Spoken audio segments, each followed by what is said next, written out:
apretado abrazo para todos los que están en sintonía de Venezuela Punto Libre. Muy buenas noches, profesor. Bienvenido al canal. Ya le hicimos la presentación y estamos a la escucha, escuchar esas palabras tan interesantes, de las cuales siempre podemos sacar bastante. Bueno, en realidad aquí en Venezuela estamos, las cosas no han cambiado mucho en lo interno, mejor dicho, no han cambiado a la vista, ¿no? Pero yo creo que hay como un ruido subterráneo que anuncia quizás cambios para la gente que esté esperanzada, como debemos estar todos. Pero no solamente basta con tener esperanzas, es necesario, es indispensable luchar por que esa esperanza de cambio se convierta en realidad. Hoy, aquí en Valencia, comenzamos una especie de gira de asambleas, de conversatorios con algunas comunidades. Hoy comenzamos con una parroquia acá del casco central de Valencia, la parroquia San Blas, para hablar. Lo hicimos con Soy Venezuela, ¿no? Esta alianza de varias agrupaciones y movimientos de la sociedad civil para hablar de organización. Imposible lograr los cambios si no hay organización. Imposible.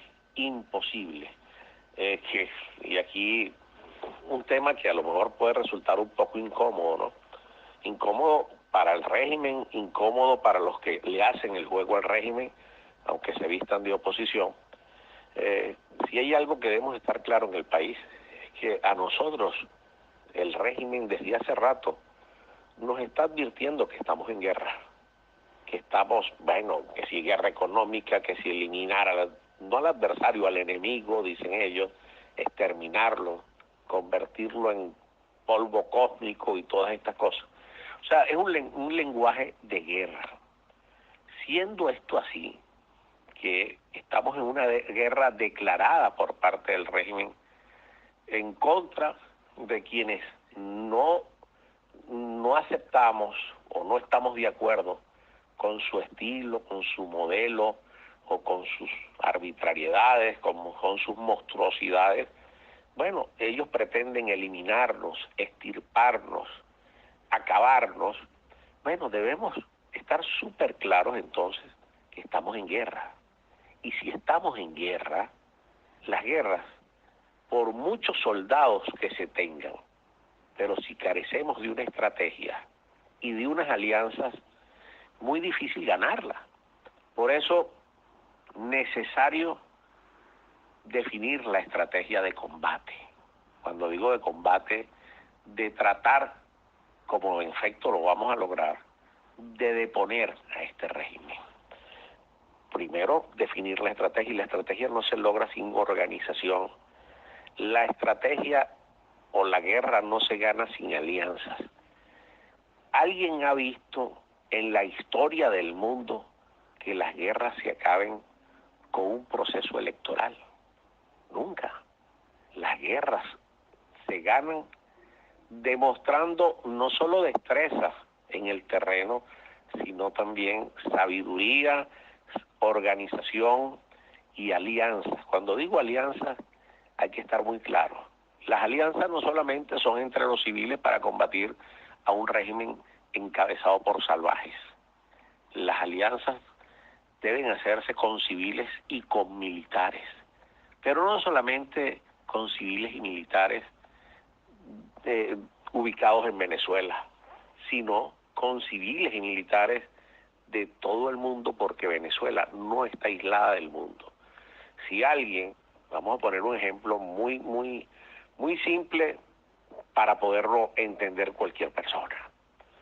Si alguien está secuestrado, está amenazado, está invadido en su hogar, lo normal es que en los hogares, en las casas, los problemas los resuelvan los integrantes de la familia. Eso es lo normal.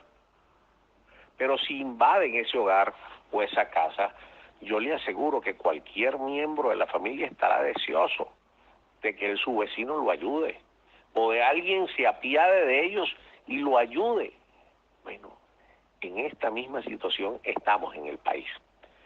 Desde luego ya la comunidad internacional, la comunidad entera, bueno, con excepciones, los chulos de siempre, los vivianes de siempre, que si Cuba, que si, bueno, quizás, no sé, yo creo que ni China ya, Nicaragua, Bolivia, pueden reconocer el producto de lo que haga esa espuria Asamblea Nacional Constituyente, por ejemplo, la convocatoria a esas elecciones, el producto, que no es otro sino la ratificación de quien está usurpando el poder, pueda reconocerlo esta gente, ¿no? Cuba, Bolivia, Nicaragua, pero el resto del mundo ya lo ha anunciado que lo va a desconocer o que no lo va a reconocer.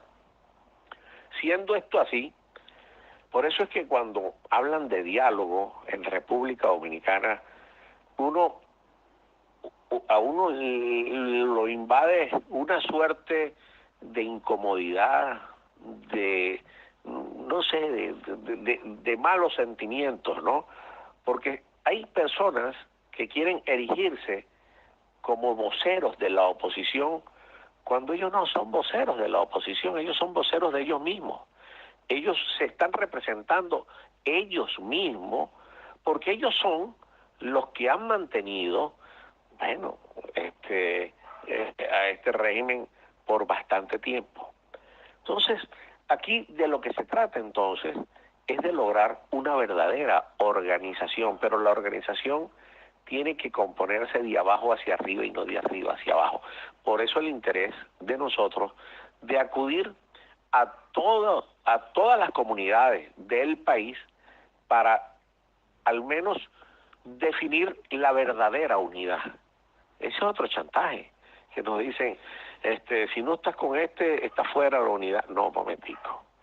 La unidad no es objeto de chantaje. La unidad no debe componerse o conformarse en torno a una persona para hacer algo que ha fallado, que no se ha podido lograr deponer a este régimen a través de la vía electoral, porque dictadura no sale de esta manera, y menos una dictadura criminal, salvaje, monstruosa, bárbara, como la que está ahorita, bueno, rigiendo los destinos del país. Aquí la unidad debe ser de propósito. ¿Qué queremos para Venezuela? No a quién queremos para Venezuela. O sea, no el candidato de la unidad. ¿Qué candidato de la unidad? La unidad debe ser el modelo de país. Alrededor de ese modelo de país es que debe estar la verdadera unidad. Quien sea el que venga después que se reinstitucionalice Venezuela,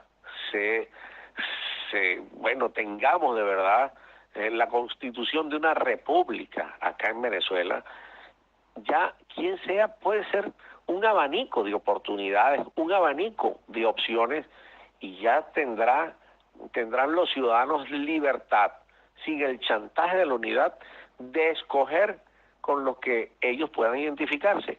Porque si las instituciones funcionaran, no importa si en un momento se elige a alguien equivocado, porque si ese alguien equivocado se sale del pacto social, se sale de las normas establecidas, las instituciones se ponen en movimiento para destituirlo o para hacer que haga lo que tiene que hacer. Eso, si aquí funcionaran las instituciones, no ni Maduro estuviera, porque por supuesto ya lo destituyeron el año pasado, ni Chávez tampoco hubiese durado tanto, porque hubiésemos tenido un Tribunal Supremo de Justicia o un Fiscal General de la República quien ejercía o ejerce, de acuerdo a la Constitución, el monopolio de la acción penal, bueno, capaz de solicitar un antejuicio mérito para que prosperara. Yo quiero preguntarle a cualquier ciudadano, ¿en qué cabeza cabe que bajo este régimen, con estas instituciones, a alguien se le va a ocurrir que la Fiscalía del Ministerio Público, primero, que está designada un funcionario por un organismo que no tenía competencia para designarlo, porque es un organismo fantasma como es la Asamblea Nacional Constituyente? ¿A quién se va a imaginar que la Fiscalía General de la República va a solicitar el antejuicio de mérito para investigar o procesar a Nicolás Maduro, por ejemplo? Y si se le llegara a ocurrir, ¿a quién se va a imaginar que el Tribunal Supremo de Justicia, el impostor, no el que está en el exilio, se le va, o sea, va a dictar o va a dictaminar o va a sentenciar con lugar la solicitud que se haga en contra del presidente, de Maduro, del dictador, de quien sea? Esto es una mentira. O sea, son instituciones, son caricaturas de instituciones que al parecer, no, la comunidad internacional lo sabe, que aquí no hay instituciones, la salida no puede ser electoral bajo este esquema, y por supuesto que hay que provocar la salida del régimen. Nosotros no podemos convertirnos en obstáculos para que la comunidad internacional pueda colaborar con nosotros, que es lo que está haciendo algunos voceros de quienes pretenden como ser tener la vocería exclusiva de la oposición y decir los problemas de los venezolanos los resolvemos los venezolanos. Sí, ¿cómo niegue?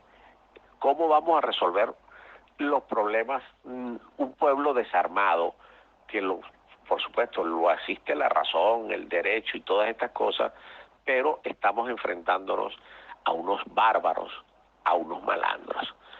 Pero ¿qué debemos hacer? Lo que debemos hacer es lo que ya hemos comenzado a hacer: no cejar, no sentirnos, porque hay mucha gente que se ha ido también. Entonces dicen, oye, aquí en Venezuela no hay futuro, yo me voy, yo de verdad que ya todo está perdido, yo tengo derecho a hacer mi futuro. Opa, yo eso no lo condeno, no lo juzgo, porque cada quien tiene el derecho de labrarse su futuro para ellos y para su familia. Y siempre lo hemos dicho, no es más patriota quien se queda o quien se va, al contrario.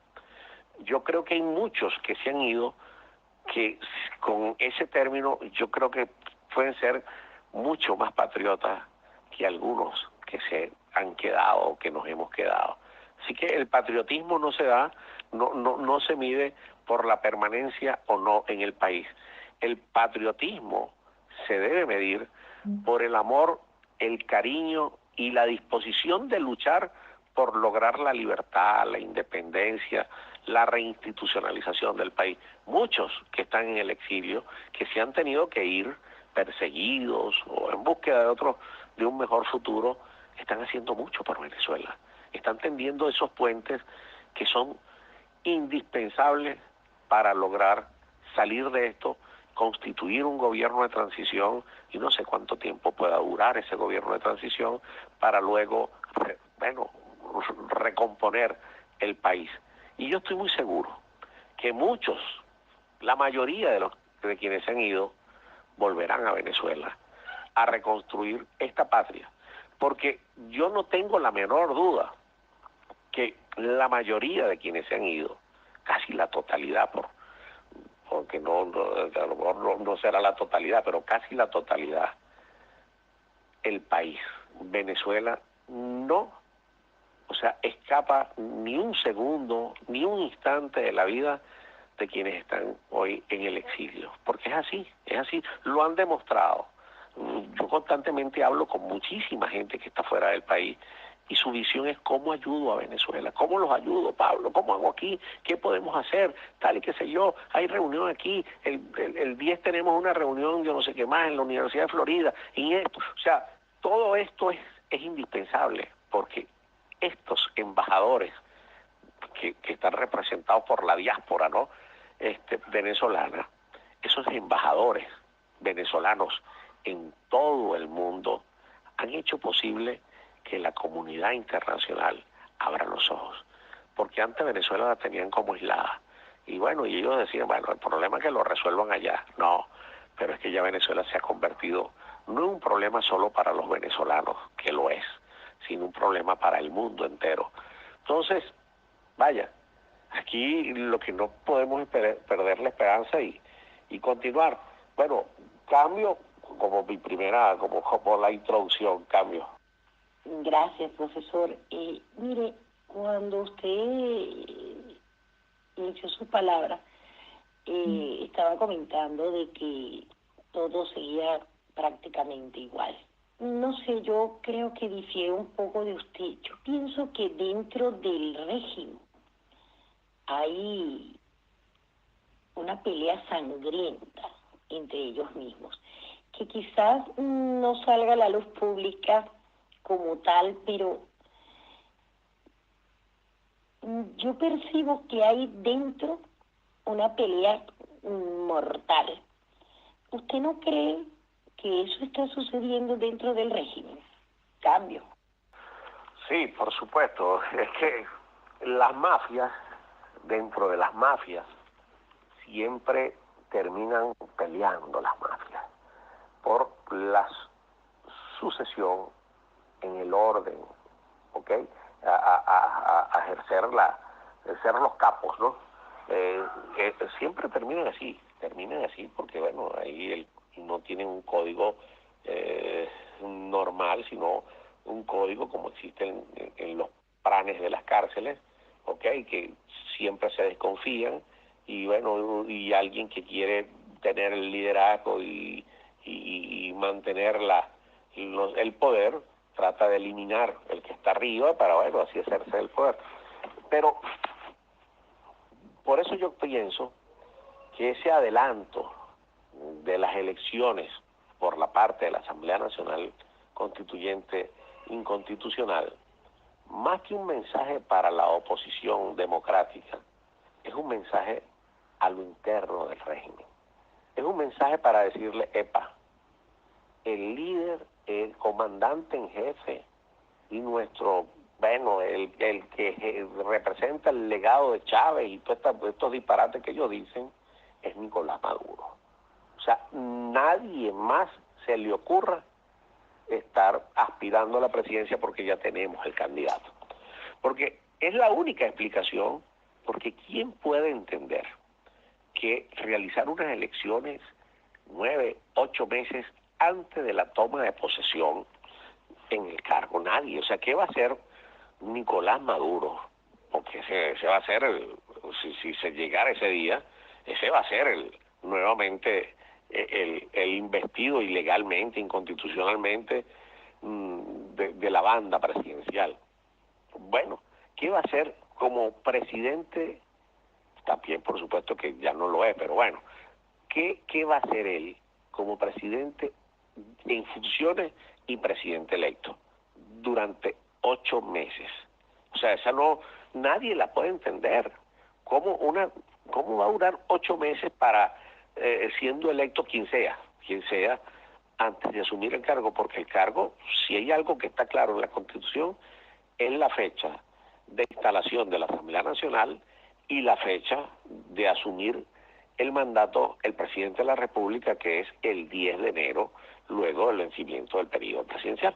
Es decir, el 10 de enero del año 2019 debe encargarse el que resulte electo en cualquier proceso electoral. Si el proceso electoral presidencial es el 19 de abril, es el 18 de marzo, o cuando a ellos se les ocurra, si es en carnaval, si es en Semana Santa, si es como les dé la gana, porque los dictadores son así y son descarados. Bueno, él va a asumir el poder formalmente, nuevamente, para un segundo periodo constitucional en enero del año 2010. Entonces, para contestar, porque me fui un poquito del tema, para contestar la pregunta de que si hay una pelea intestina entre ellos, por supuesto que la hay, como ocurre en todas las mafias. Este es un gobierno de mafiosos, Entonces, por supuesto que ahí se desconfía entre ellos mismos, pero no esperemos, ojo, no nos quedemos de los brazos cruzados, o no nos quedemos con los brazos cruzados, esperando que entre ellos mismos se echen cuchillos para que entre ellos mismos se tumben, se quiten y tal y que sea, porque nosotros no queremos salir de Maduro para que quede uno de ellos mismos. Nosotros queremos no solamente salir de Maduro, sino salir de ellos mismos, entiéndase Maduro y todo lo que representa un modelo parecido a Maduro. Cambio. Usted que domina esto porque es de leyes, no, en el momento de que una persona se vaya a postular para un cargo, no debe separarse del cargo si es que va a ser reelegido, o eso se modificó. Perdón, es que no sé si eso, creo que antes era así, pero no sé si continúa siendo así, porque de ser así, y él se tenga que separar del cargo, se supone que en teoría debería quedar Tarek El Aissami. Eso significa que el presidente hasta enero sería Tarek El Aissami. Dígamelo despacito para no morir de un infarto. Cambio.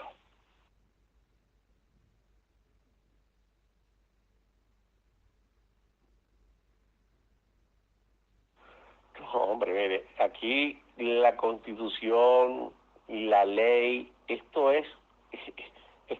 no se vaya por la ley, no se vaya por la Constitución.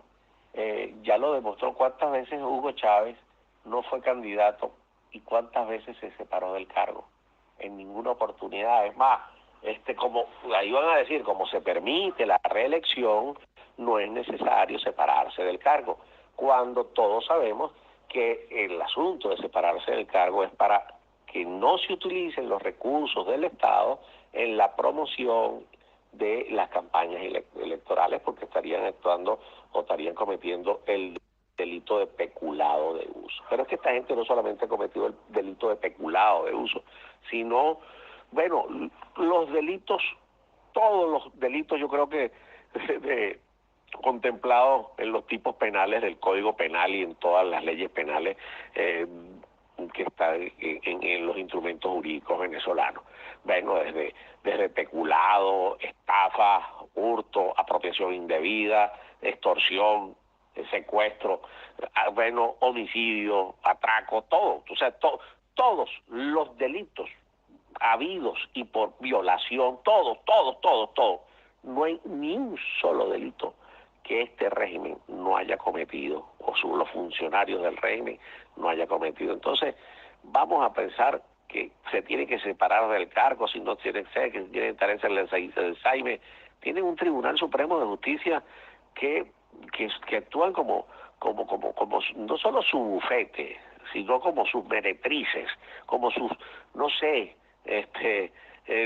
hacen lo que les diga el régimen, ellos lo hacen, igualito, como lo hacen estos poderes que están establecidos en la Constitución, pero no se comportan como poderes, sino como, bueno, ni siquiera como aliados, sino como súbditos de quien está detentando el poder. Bueno, queridos amigos, ya el canal lo está abriendo mi compañera, para los que tengan a bien hacer alguna pregunta.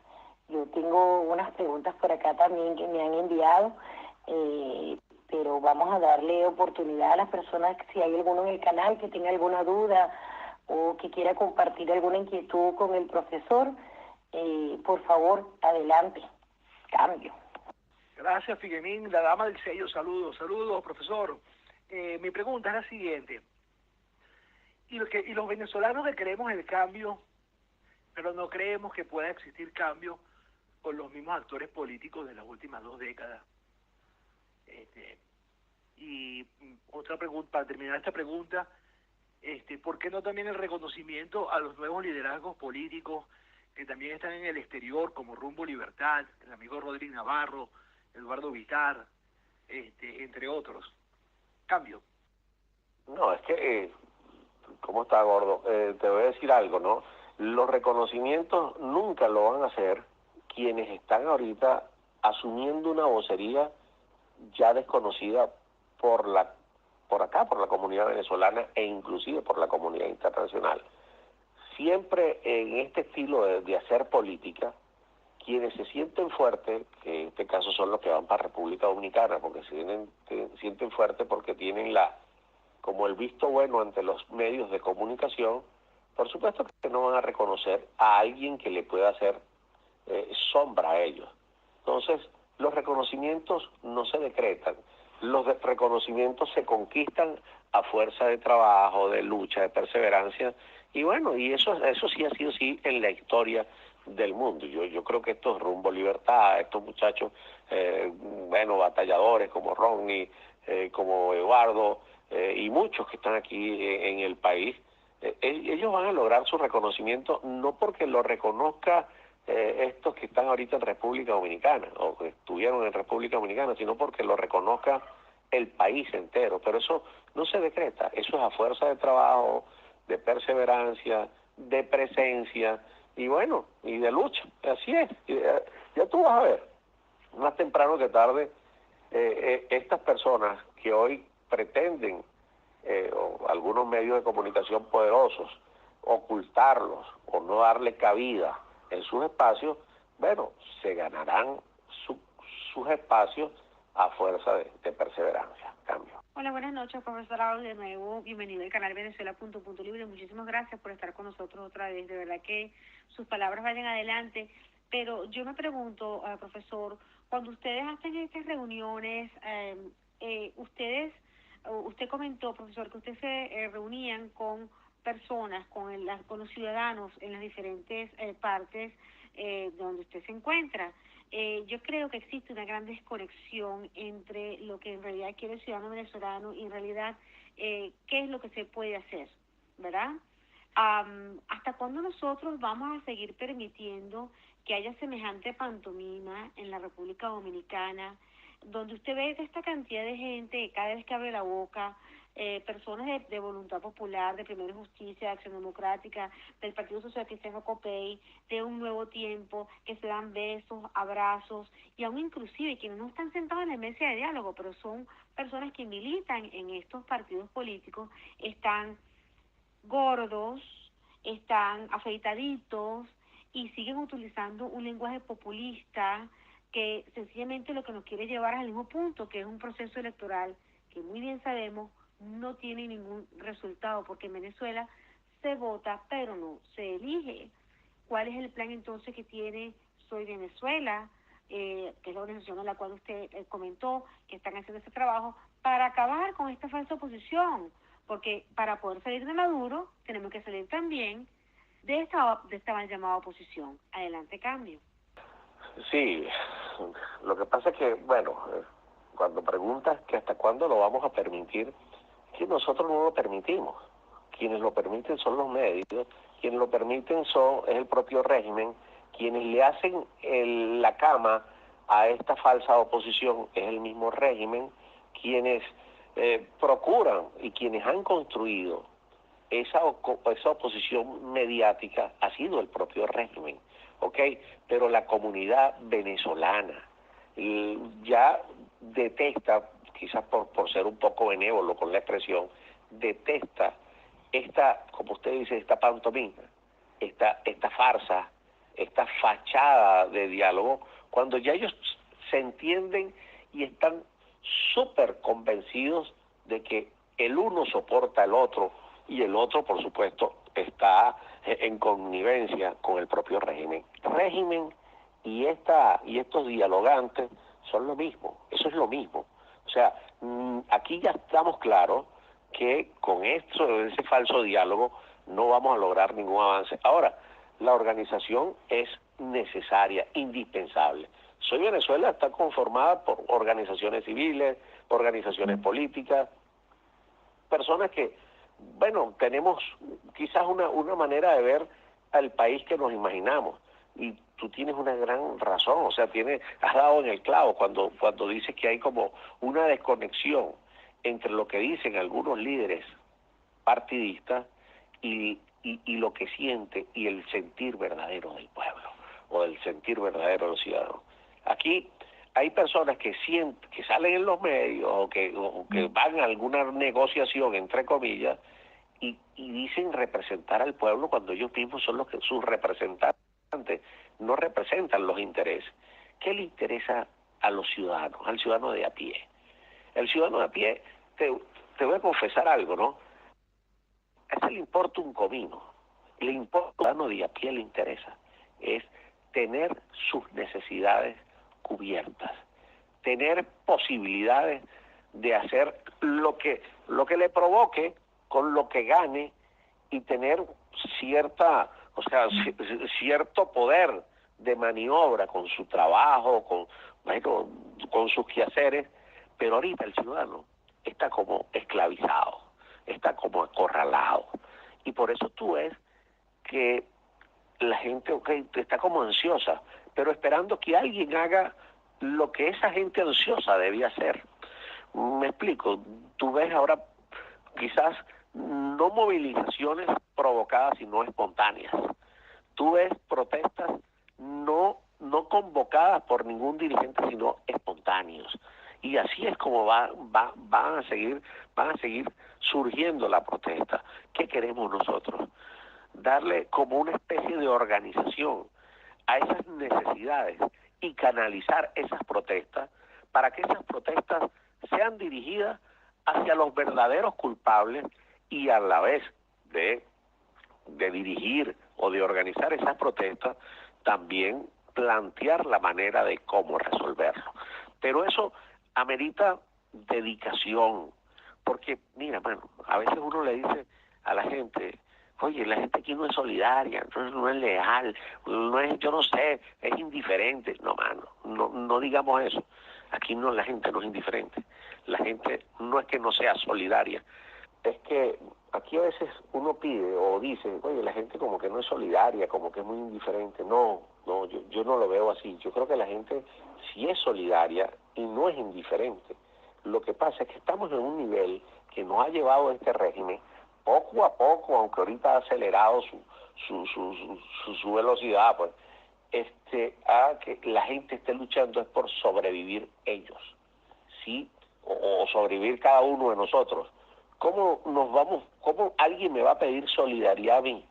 O me va a decir que yo no soy indiferente si yo todavía no sé cómo resolver mis problemas. Entonces, ¿cómo me van a pedir que yo resuelva otros problemas cuando yo no tengo mis necesidades cubiertas? Por eso el régimen ha sido malvado, monstruosamente malvada, en mantener ocupada a la gente, en buscar cubrir sus necesidades básicas. Usted ahorita pasa, ahorita ya es tarde, pero más temprano, a las 5 de la tarde, cuando estábamos ahí en la asamblea, en el conversatorio allá en San Blas, usted veía, ahí había cerca de 2 panaderías, las colas que había para comprar pan, porque a esa hora salía el pan.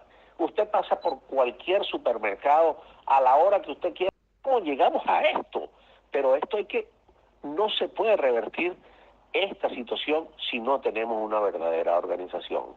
Es sobre el profesor Santiago Vara. Ya que usted es de la Universidad de Carabobo y él era profesor de allí, ¿qué se sabe de su situación actual?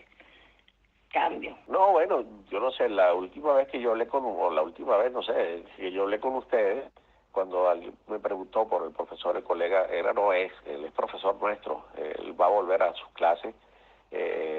Santiago Guevara está en su casa, estuvo hace poco en la universidad, ya él le dieron una libertad a medias en el mes de diciembre. Bueno, su situación, por supuesto, está recuperándose de esa incomodidad causada por una arbitrariedad, una injusticia, pero bueno, así se lucha en la dictadura, ¿no? Bueno, ¿qué vamos a hacer? Pero no, bueno, él está bien de salud, bueno, recuperando los kilos que perdió. Sí, profesor, nuevamente bienvenido a la sala, bienvenido a Venezuela Punto Libre y gracias por estrenar el mes aniversario. Bueno, ya es conocido de que este grupete de amigos en República Dominicana, también van a hablar sobre el Consejo Nacional Electoral, que si 2-3, que si 3-2, 2 partidos, 3 para mí, etcétera. Yo sé, lo sabemos, que ellos no cumplen las normas, porque no deberían de pertenecer a ningún partido político, deberían ser apolíticos, es lo que el deber ser. Ahora bien, si por casualidad, aquí estoy logrando, si por casualidad ellos aceptan el cambalache de los del 3-2 que quieren, algo así. Usted estaba en Soy Venezuela. ¿Qué dice Soy Venezuela? Bueno, no sé si pertenece, pero ha estado con ellos. Soy Venezuela, ¿qué dice acerca de esto? Porque ellos lo van a tomar como que, bueno, ya cumplimos un punto, que es el cambio del Consejo Nacional Electoral. Sí pertenezco a Soy Venezuela, soy miembro del Consejo Consultivo a nivel nacional de Soy Venezuela. Yo quiero que todo se sepa, ¿no? Soy Venezuela no es antielección, ¿ok? Nosotros creemos en el voto, pero en el voto para elegir, no para votar. Defendemos tanto a la institución del voto que no nos prestamos para una farsa electoral. Y eso es lo que está planteado en este momento. Eso de sustituir 3 y 2 y esto y lo otro, esa no es, o sea, eso no puede ser producto de una conversación en República Dominicana. Esto primero tenemos que pasar por reconocer que estamos en dictadura. Tenemos primero que negociar, si acaso vale la palabra, yo sí creo que la palabra puede ser utilizada. Lo único que puede negociarse es la manera y el momento de despedir a esta gente que ha arruinado y devastado al país. Y cuando yo digo estas cosas no me estoy refiriendo solo a Nicolás Maduro y su grupete. Yo me estoy refiriendo, en este caso si hablo como Pablo Aure de Compromiso Ciudadano, de despedir inclusive y de despedirlo de la política nacional a quienes han mantenido a este desastre y parte de quienes han mantenido este... Sí, bueno, lo que les quiero decir que el futuro de Venezuela no lo va a negociar nadie allá en República Dominicana y mucho menos quienes han sido los culpables de esta tragedia por la cual estamos atravesando en Venezuela. El futuro lo vamos a conquistar y lo vamos a forjar quienes en realidad queremos un país de oportunidades, un país de gente seria, decente, honesta, trabajadora, demócrata, y no precisamente son los que han gobernado Venezuela en los últimos 20 años y quienes han hecho posible que el régimen se mantenga durante tanto tiempo. ¿Y quiénes son los que han hecho posible? Los que ahora quieren erigirse como los voceros de la oposición y que se reúnen allá en República Dominicana. Entonces, profesor, gracias por estar aquí. Yo quisiera hacerle 2 preguntitas en una. Hoy, Tillerson, una de sus declaraciones, habló de su creencia firme de que en los países latinoamericanos, cuando se impide que un gobierno logre sobrellevar los problemas de la gente, de su pueblo, los militares internos terminan solucionando el problema. Y aquí vienen las 2 preguntitas. ¿Se podría entender que esta afirmación es un espaldarazo a aquellos militares que estén en desacuerdo y que no hubiesen claro el apoyo internacional en caso de una sublevación para eliminar al gobierno? Y la segunda pregunta, que es prácticamente la misma, ¿cree usted que haya ese bastión dentro de las Fuerzas Armadas suficientemente grande y con capacidad para salir de este régimen por esa vía? Muchísimas gracias, Jaime. Sí, mira, qué bueno, qué interesante el tema que estás introduciendo, Rafucho. Desde luego que hay muchos temores en la Fuerza Armada, pero no desde ahorita, sino desde hace rato, porque la Fuerza Armada se sienten que ellos darían un paso bueno, esto es lo que yo siento, ¿no? Yo puedo pensar, ¿no?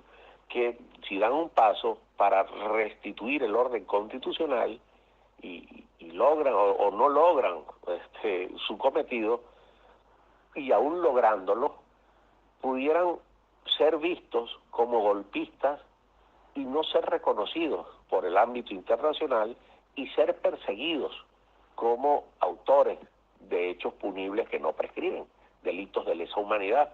Es un temor que pueden existir en algunos miembros, algunos comandos, algunos miembros de la Fuerza Armada.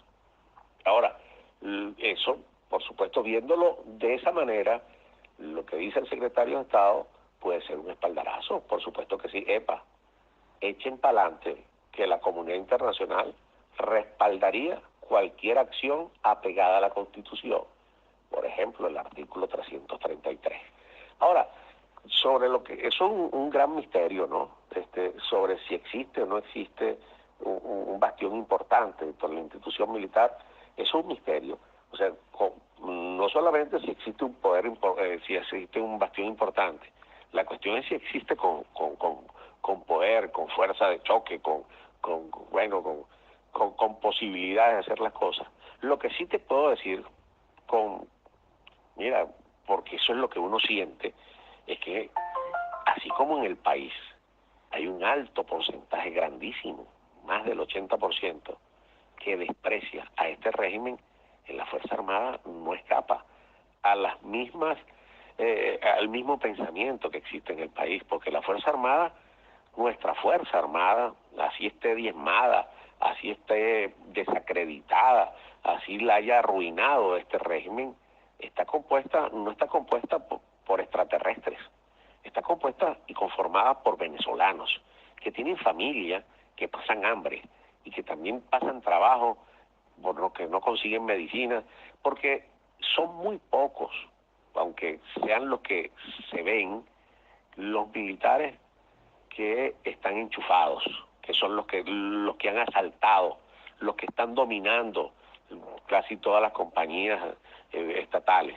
Pero la gran mayoría se está comiendo un cable, la gran mayoría están comiendo pasta sola, la gran mayoría a veces no siempre en los cuarteles, bueno, los fines de semana se tienen que ir porque no hay comida tampoco. Entonces se están comiendo un cable y están frenando en el hierro, por decirlo en términos criollos. Así que yo sí considero que existe un gran bastión dentro de la institución que está en desacuerdo.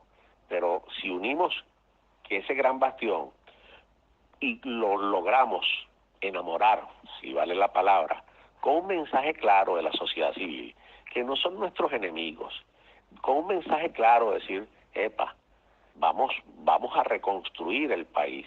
Aquí no se trata de una cacería de brujas, aquí no se trata de que todos los militares son unos bandidos, aquí de lo que se trata es, vamos a pensar en Venezuela indistintamente si eres militar o si eres civil. Esto va a pasar y ustedes, por omisión, podrán también formar parte de esa gran fila de cómplices con un régimen aún no habiendo robado. Es decir, por su inacción también pueden contribuir a que se siga deteriorando el país. Entonces lo que hay es construir ese mensaje y que llegue a los cuarteles e inclusive decirles, ¿por qué no decírselo?, que en caso de que ellos actúen de ahora en adelante apegado a la Constitución, indistintamente de los errores que hayan cometido en el pasado, bueno, dependiendo de la entidad de sus errores, podrán ser juzgados por sus por sus reglamentos internos y disciplinarios y no pasarlo a una jurisdicción penal, bueno, de rango internacional. Cambio. Buenas noches, profesor Paula Ore, aquí Twinkie 21, un gusto enorme saludarlo. Tengo una pregunta con respecto a esa reconstrucción del país a la que usted se refiere. Yo tengo cierta inquietud en cuanto a qué va a suceder con los partidos del gobierno, el PSV, todos esos partidos que han apoyado este régimen durante estos 20 años, ellos tendrán una participación política cuando venga esa reconstrucción del país, porque yo considero personalmente, es mi percepción, que si esas personas que han dirigido esos partidos políticos han hecho este daño tan terrible y es el cáncer que tenemos en el país, o sea, se les vaya a permitir que ellos sigan en la política de Venezuela. No saldríamos de ello nunca. Bueno, esa es mi percepción y me gustaría saber de verdad su opinión al respecto. Sí, bueno, es un tema complejo. Es un tema complejo dependiendo qué es lo que queremos ver y qué es lo que queremos hacer. Si queremos reconstruir y si queremos reconciliarnos, por supuesto, reconciliarnos y reconstruir no tiene nada que ver con perdón, no tiene nada que ver con olvido, ¿ok? Reconstruir y reconciliar deben ir de la mano con la justicia, ¿ok? Y para que exista justicia debe haber castigo. Aquellas personas, porque el partido no es el que delinque, quienes delinquen son los activistas que han ocupado y que han ejecutado, bueno, acciones contrarias a las leyes. Los partidos no delinquen per se, los que delinquen son los activistas, su militancia o los funcionarios que hayan militado en ese partido. Si queremos reconciliarnos y si queremos reconstruir a Venezuela, tenemos que dar plenas libertades de que sea la gente quienes decidan, bueno, quiénes deben ser sus líderes, quiénes deben conformar, bueno, sus gobernantes, desde luego. Ojo, vuelvo y repito, esto no tiene nada que ver con, lo que quiero decir con esto es, o sea, yo nunca estaría de acuerdo con ilegalizar a ningún partido político, no, ¿ok? Ni siquiera, es más, y no necesariamente que existan los partidos políticos, también hay que darle plenas garantías a los ciudadanos para que también puedan representarse ellos mismos ante cualquier eventualidad gubernamental. Ahora, quienes hayan delinquido, por supuesto, tendrán que sentarse en el banquillo de los acusados. Profesor, y con todo el respeto, ¿usted no cree que hay cantidad de gente en estos partidos políticos que han cohabitado y coparticipado en este endurecimiento del régimen o atornillamiento del régimen, que muy difícilmente están libres de polvo y paja? Porque existe una gran desesperación también, profesor, y con todo respeto se lo digo, y le agradezco enormemente su lucha por una Venezuela libre y soberana, pero ¿de qué va a servir un sacrificio tan grande? ¿Qué más puede el país seguir dando y seguir recibiendo de quienes tienen un inmenso rabo de paja o quizás tienen hasta un prontuario de corrupción, un prontuario de colaboracionismo? Porque yo veo tan difícil, y usted me corregirá, por favor, y con todo respeto se lo pido, que vemos que muchos de estos partidos a dedo hacen lo que les da la gana y se enriquecen de una u otra manera en las alcaldías, en las gobernaciones. Es dantesco, profesor. Entonces, ¿cuál es la duda que tenemos nosotros? Queremos que Venezuela entonces se convierta en otra Nicaragua, donde se hace un sacrificio extraordinario, supremo, para salir de esto. Y ojo, no le estoy restando para nada el esfuerzo, para que volvamos a caer en lo mismo.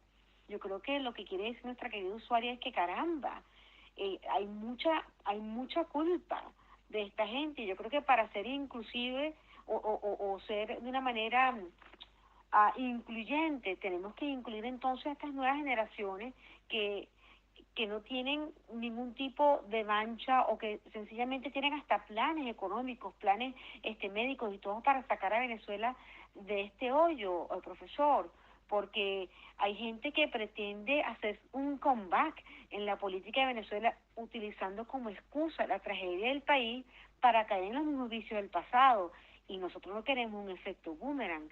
Entonces, caramba, doctor, ¿cómo hacemos para depurar? Adelante, cambio. No, pero es que no estamos diciendo nada distinto, ni con la usuaria que intervino hace un rato, ni con usted. Yo creo que estamos totalmente de acuerdo en lo que usted dijo, lo que yo dije y lo que dijo la usuaria anterior. O sea, no lo que yo digo es que esas personas que tienen rabo de paja tendrán que sentarse en el banquillo de los acusados, tendrán que rendirle cuenta a la justicia, a la verdadera justicia, que la administren verdaderos órganos, administradores, valga la repetición, de justicia, no repartidores de justicia. Desde luego, Venezuela la tenemos que reconstruir con esos nuevos talentos, esas nuevas generaciones, cambiar de rostros, pero eso no lo podemos decretar, no lo podemos imponer. Eso se debe conquistar con el trabajo y la perseverancia de cada quien y hacerle ver a la gente, bueno, que aquí hay otra Venezuela, hay otras caras, hay otros liderazgos, pero eso no se decreta, eso se conquista. Y cuando yo digo que los partidos no son los culpables de las cosas per se, quienes son culpables son quienes se presentan y hacen las cosas en nombre de los partidos. Los partidos son partidos, no son buenos ni son malos. Quienes son buenos y quienes son malos son los dirigentes. Por supuesto, me puedo identificar o no con alguna ideología, pero, o sea, una cosa es que yo diga que es buena o que es mala, pero yo no soy nadie puede decir esta ideología es mala por esto y por esto. No, porque yo sí creo en la pluralidad, yo creo en el respeto a la idea del contrario. Ahora, lo que yo no puedo tolerar es que ese contrario, en nombre de una ideología, cometa desmanes, cometa arbitrariedades, robe y asalte y cometa todo tipo de crímenes. Por eso no es que sea el partido el culpable, sino quienes en nombre de un partido cometen esas atrocidades. Cambio. Profesor, nuevamente Lichita. No sé si se lo preguntamos la vez pasada, y si se lo preguntamos, me disculpa de hacer nuevamente esta pregunta. En vista de todo este zaperoco, vamos a llamar, en que está envuelta Venezuela, en que no funciona absolutamente nada, desde las leyes hasta los cohabitantes de los partidos, siguen pensando en una junta de transición para salir de esto de una manera. Un grupo de notables, que creo que se lo comenté, que nos gusta, particularmente a mí me gustaría que usted estuviese en esa junta, para que se hagan leyes y terminen de pagar con cárcel estos conchupantes cohabitantes que sostienen a la tiranía. Cambio. Bueno, gracias Lichita por la confianza. Yo siempre he pensado, últimamente, no siempre, últimamente, que la salida primero no va a ser electoral, y por no ser electoral y por apostar una salida, debe existir una transición entre este desastre y la Venezuela que nosotros queremos. Y para poder lograr una verdadera transición, desde luego que es necesario que sea dirigida por una junta donde estén representados diversos movimientos o diversas fuerzas que apunten o remen hacia ese modelo de país que queremos. Porque siempre cuando se van a producir los cambios, siempre cuando se le van a poner nombres o rostros a quienes van a ejercer una transición, ahí vienen las grandes diferencias. Por eso esa transición, que yo sí me inclinaría a pensar que por ahí es donde deben venir los tiros, una junta de transición que se acople perfectamente y se encuentren allí las diversas personalidades o agrupaciones, pero que cumplan un rol fundamental, sin ponerle nombre, que quienes estén allí se comprometan a realizar lo que se elabore o se escriba previo a la transición. ¿Qué es lo que queremos o qué es lo que va a hacer esa junta de transición?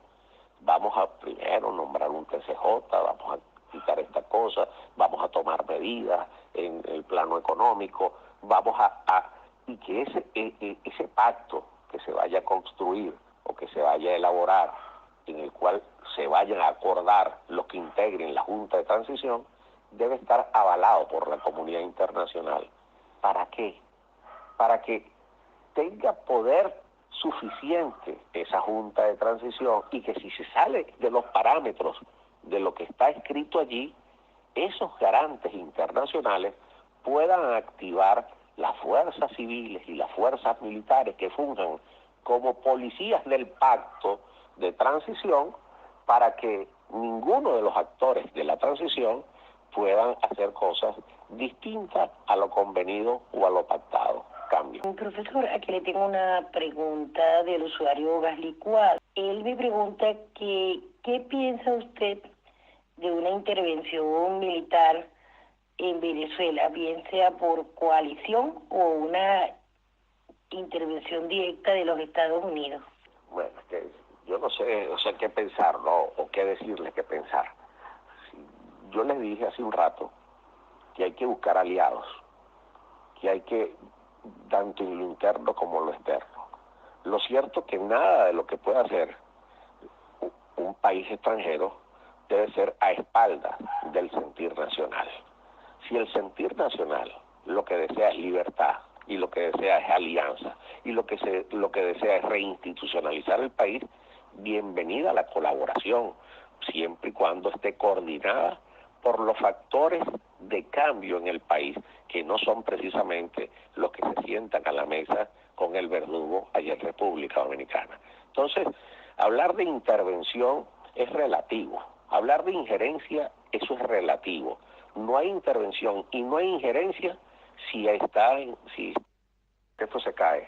Lo que quiero decir es relativo hablar de injerencia o hablar de intervención, porque yo no concibo que hay intervención o hay injerencia cuando el que está clamando por este tipo de alianza y este tipo de ayuda da su autorización. Injerencia o intervención es cuando se hace algo a espaldas del necesitado. Y si aquí lo que estamos necesitando es libertad y garantía democrática para reinstitucionalizar el país, ahí no habría ninguna injerencia ni ninguna intervención. Ahí lo que habría es una colaboración con las fuerzas democráticas del país. Perdón, voy a hacerle otra preguntita. Y ya que estamos en el tema de la injerencia, recientemente vi una conferencia de el señor Ledesma, que es miembro de Soy Venezuela también, y estuvo paseándose por el tema de la injerencia de manera amplia. De hecho, citó todos y cada uno de los enunciados internacionales necesarios y promovidos por las diferentes organizaciones de control, llámese OTAN, ONU, OEA, Unión Europea, que justificarían en algún caso la intervención, ¿no? Y incluso dijo, en nuestro caso están todos los requerimientos cumplidos, nosotros no podemos solos desde adentro, necesitamos que esto sea ya un problema a resolver con ayuda de distintos organismos organismos o países, e incluso apuntó a su gestión futura, inmediata, en pro de esto. Yo creo, o le pregunto a usted qué cree, en torno a formar esa mesa de requerimiento, vamos a usarle la palabra que se ha estado usando en el país por muchos años, una mesa patriota en el exterior que pueda hacer esas gestiones. ¿Está usted de acuerdo con eso o ve que hay un mecanismo o existe algún mecanismo que vea usted para este fin? No, yo creo que sí es importante conformar eso, ¿no? Porque deben existir interlocutores, ¿ok? Entre los organismos internacionales, interlocutores aceptados o con el reconocimiento, con el aval, con la coherencia que hayan demostrado en el transcurso de estos últimos tiempos con estas comunidades internacionales o con estos organismos internacionales. Comparto plenamente lo que dijo, lo que ha venido diciendo el amigo Antonio Ledesma sobre que todas las condiciones están dadas para que puedan prestar colaboración los organismos internacionales, colaboración a la restitución del hilo constitucional en Venezuela, porque nosotros solos no podemos. Ahora, que es necesario, yo creo que es indispensable, más que necesario, es indispensable que existan interlocutores, porque tampoco es que van a llegar aquí y bueno, como perro por su casa y hacer lo que les provoque, porque ellos creen que son los que van a restablecer. No, momentico. Esto debe hacerse de esta manera, por esta manera, y bueno, y y después de esto tendremos que seguir contando con la ayuda internacional, pero por supuesto el destino o nuestro futuro lo vamos a definir somos nosotros, con el aval, con la ayuda, con la protección, si vale la palabra, porque no hay que apartar cualquier complejo, la protección de estos organismos o estas fuerzas, porque me imagino que en el interín van a haber fuerzas internas de estos bárbaros para tratar de evitar el restablecimiento o la reinstitucionalización del país. Por eso necesitamos fuerzas de choque, no para asesinar a nadie, no, sino para protegernos de los bárbaros. Cambio. Bueno, abusando de la confianza de todos, si me lo permiten, voy a hacer la última de las preguntas que quería hacerle al profesor. Hay un tema que por lo menos a mí me preocupa muchísimo, y es la iniciativa reciente llevada adelante por algún político venezolano en nombre, porque se lo dieron a él para que lo llevara, de Venezuela, ¿no? En torno a los campamentos, la instalación de campamentos para refugiados en las fronteras que colindan con nuestro país, y bien dígase Colombia o Brasil. A todas luces, y después de muchos estudios que ya se han hecho, reportajes y demás, está claro que el funcionamiento de estos campos de refugiados casi siempre termina siendo perjudicial para todos los que habitan adentro, ¿no? Incluso cortando libertad de tránsito y trabajo, etcétera, etcétera, porque son anfitriones, pues refuerzan las medidas de control para que toda esa migración pase por ese filtro que es el campo de refugiados. ¿Está usted de acuerdo con esta medida que en teoría está apoyada por la ONU y que para mí, desde mi punto de vista, solamente tiene una finalidad, y es solventar el problema del vecino para que no se nos metan adentro de nosotros, a solventarnos realmente el problema inicial, que es el régimen, ¿no? ¿Está usted de acuerdo con esto? Y muchísimas gracias por su respuesta. Gracias, cambio. Bueno, Rafucho, esta cuestión de estos campos de refugiados, eso por supuesto debe ser bien visto siempre y cuando sean temporales, sean, bueno, por cuestiones circunstanciales. Lo que no puede ser bien visto o visto con buenos ojos es que sean permanentes para siempre, ¿no? Me imagino que en el ámbito de la solidaridad deben existir como socorro al necesitado, y yo creo que estos países lo que están tratando en un principio es de socorrer al necesitado, pero al mismo tiempo evitar alguna desgracia, alguna tragedia, algún desequilibrio en su propio estado, en su propio país. Por eso deben ser muy temporales, no pueden ser permanentes. Cambio. Bueno, queridos amigos, el profesor ya va a tener con nosotros hora y media. Profesor, cuando usted decida, nos avisa. Mientras tanto, bueno, por aquí tenemos algunas preguntas. En relación a lo que estaba comentando sobre esos campos de refugiados, yo lamentablemente no estoy de acuerdo con ellos. Eso es como seguir fomentando la humillación. Eso es seguir con unas bolsitas clap, pero en otro país. Es darle a la gente, bueno, vente para acá, que aquí te vamos a dar la comida y aquí te vamos a mantener. Creo que el movimiento debería ser de otra manera. No sé, no soy por supuesto especialista en el tema, ni mucho menos, pero creo que sería humillante. Sí, por supuesto que es humillante si nos acostumbramos a esas cosas. Nadie puede acostumbrarse, pero debemos entender también a los países vecinos. Son contingencias que se le han presentado, que ellos, me imagino que tienen que darle respuestas al refugiado, ¿ok? Y tampoco tendrán, bueno, mucha capacidad para resolver en la frontera un problema que no lo tenía previsto, porque eso le varía las condiciones a la frontera, a los habitantes de su propio país.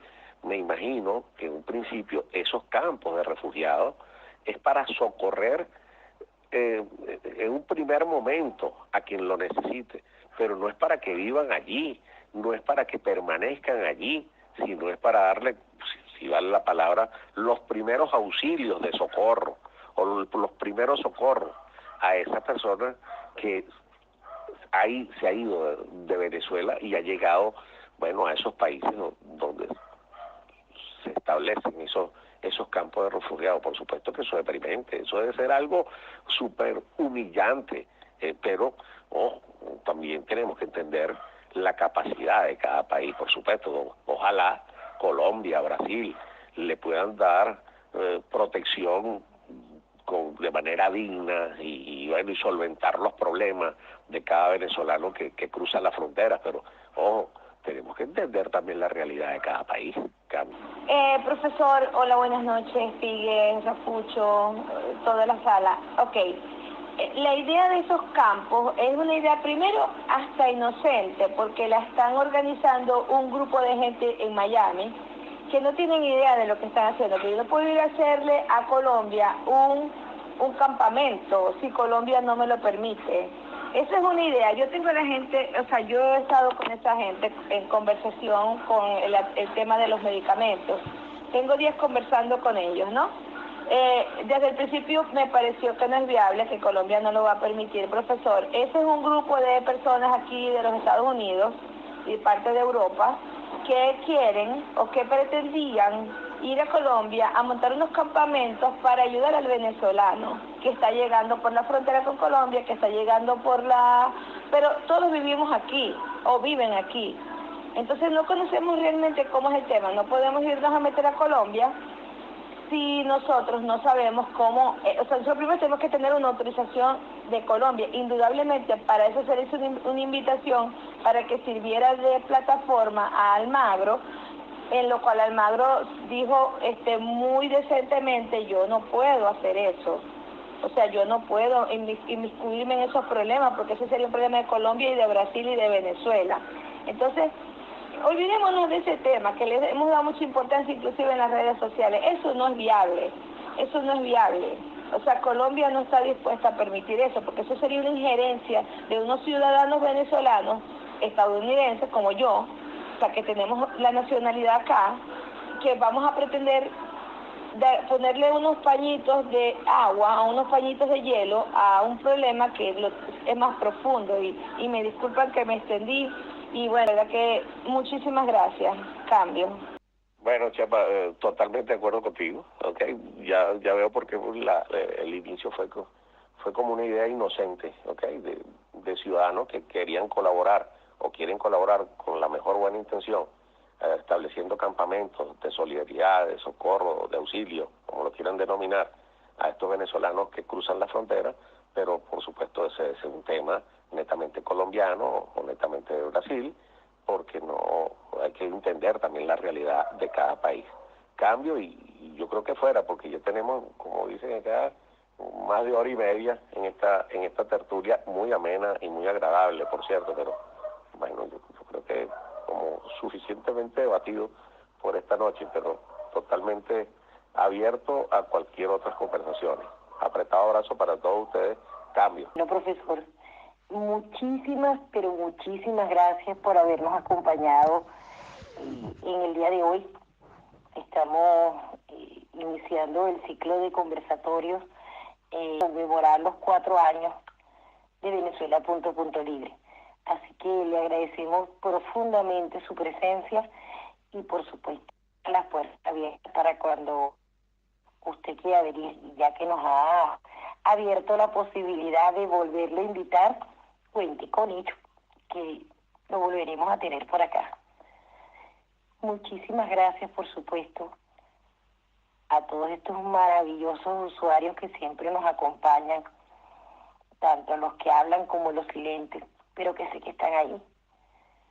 Parte de todos los moderadores y administradores que estamos aquí diariamente y compartimos y tratamos de hacerlo lo mejor posible.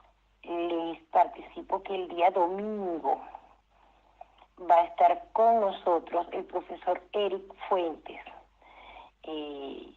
ya les pondré en breve la pancarta para que vean el tema. Va a estar con nosotros entonces el domingo para que puedan descansar tranquilamente y hacer sus diligencias el fin de semana. Y el domingo estará con nosotros el profesor Eric Fuentes. Muchísimas gracias a todos. Muy buenas noches, profesor. Muchísimas gracias por aceptar la invitación y por usted haber abierto esta ronda de conversatorios en nuestro mes aniversario. 4 años en la lucha de la resistencia. Muy buenas noches y nuevamente gracias, Cambio. Muchísimas gracias, profesor, como siempre, por venir acá a Venezuela.libre. Adelante, Cambio. No, gracias a ustedes de nuevo. Y de verdad, felicitaciones. Tengo que felicitarlos por cumplir 4 años. 4 años en la lucha.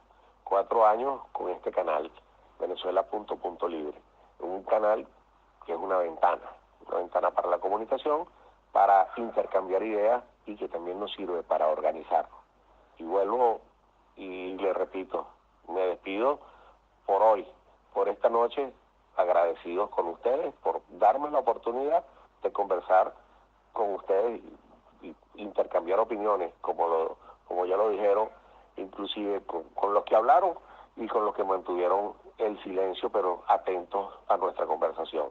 Apretado abrazo y que sean muchísimos años más, ya no en la resistencia, sino que sean muy pocos años en la resistencia y muchos años más en la libertad.